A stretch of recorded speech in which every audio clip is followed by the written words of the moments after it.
सती बसई कैलाश तब अधिक सोच मन माही।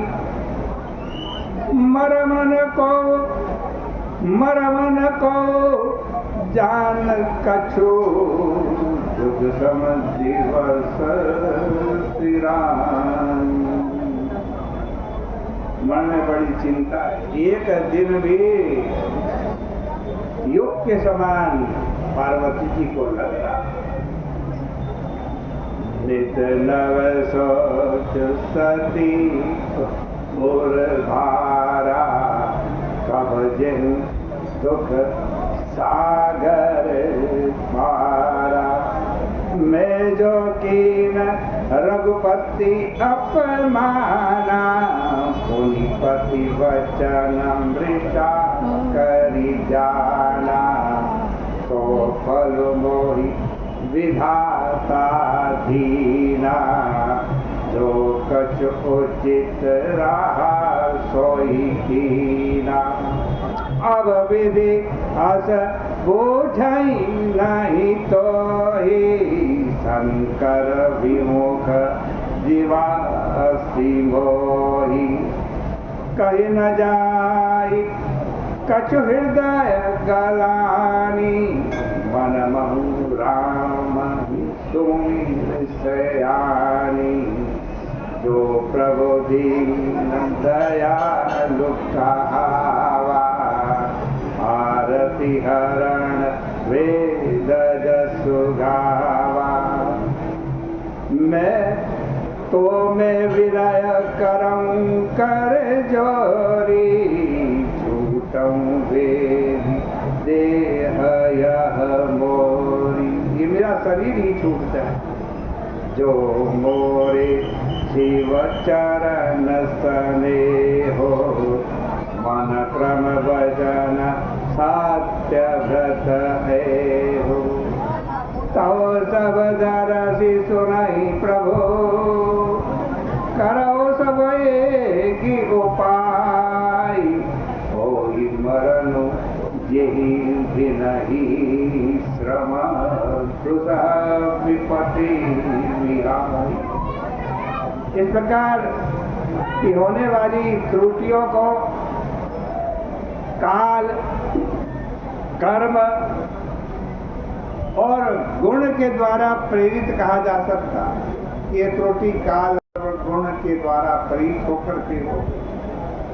भगवान राम ने ग्लानिग्रस्त कैकेयी अम्बा को संतुष्ट करने के लिए काल, कर्म और गुण का ही स्मरण किया।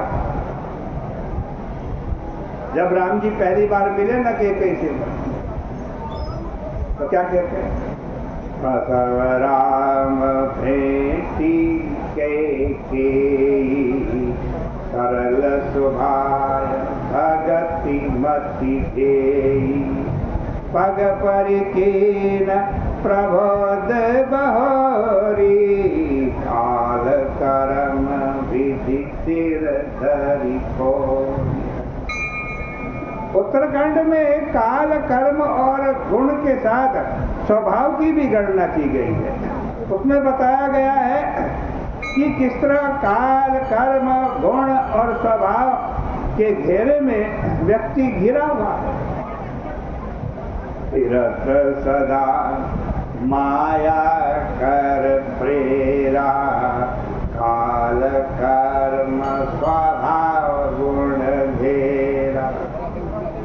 किंतु प्रभु ने कैकेयी अम्बा के वार्तालाप में जब स्वभाव का स्मरण नहीं किया तब उसका उद्देश्य यह था कि इन घटनाओं के लिए आपके स्वभाव को भी दोष नहीं दिया जा सकता।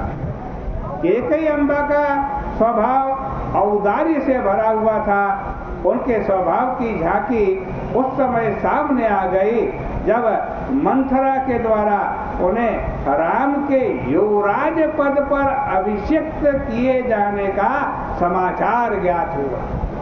जब समाचार मिला ना कैकेयी को कि राम जी को कल को राजगद्दी दे दी जाएगी, उसको सुनते ही कैकेयी महारानी तो बड़ी गदगद हो गई,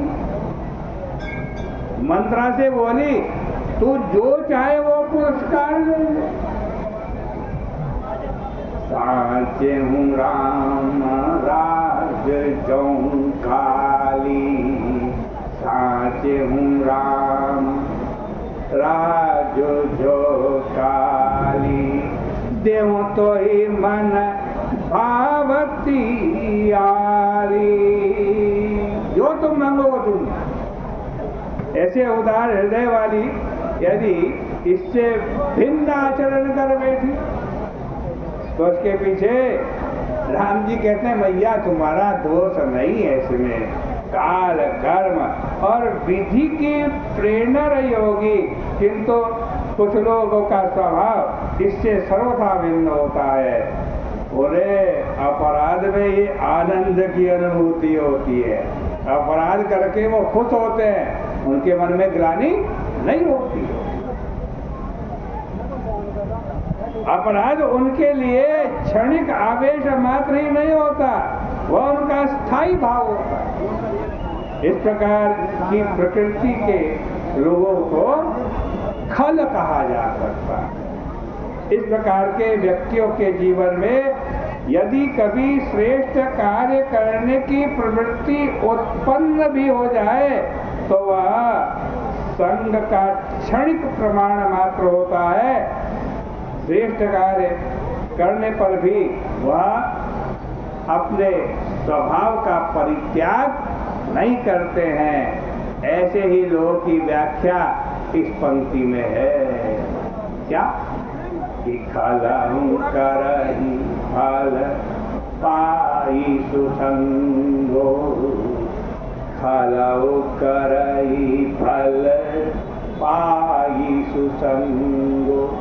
खल व्यक्ति भी भलाई करने लगता है जब उसको सत्संग मिल जाता, लेकिन मिटाई न मलिन स्वभाव अभंगो, मिटाई न मलिन स्वभाव अभंगो।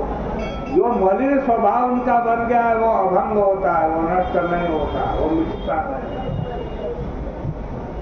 और मेघनाथ इसी श्रेणी का व्यक्ति है। भले ही वो यज्ञ कर रहा हो, है? यज्ञ से क्या होगा?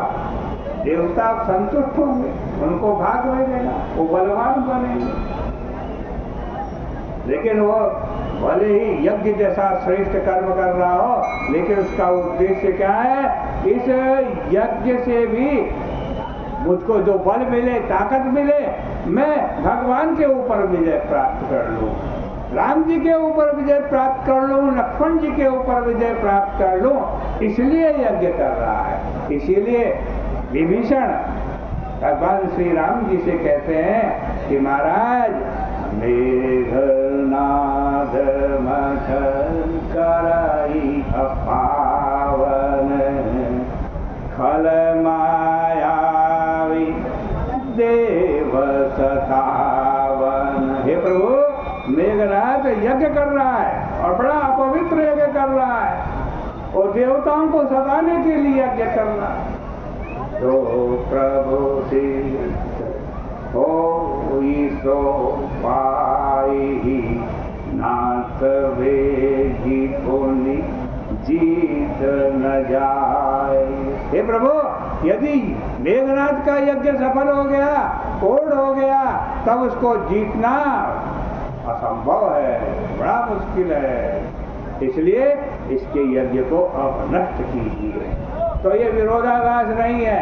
भगवान भले यज्ञ से उत्पन्न हुए, भगवान भले ही आज कहते हैं यज्ञ के द्वारा उत्पन्न हुए हैं, लेकिन फिर भी मेघनाथ के यज्ञ का उद्देश्य श्रेष्ठ नहीं है, इसलिए उसको यज्ञ को नष्ट करना उचित है। आज की चर्चा का यहीं पर विराम करते हैं, कल फिर मिलेंगे।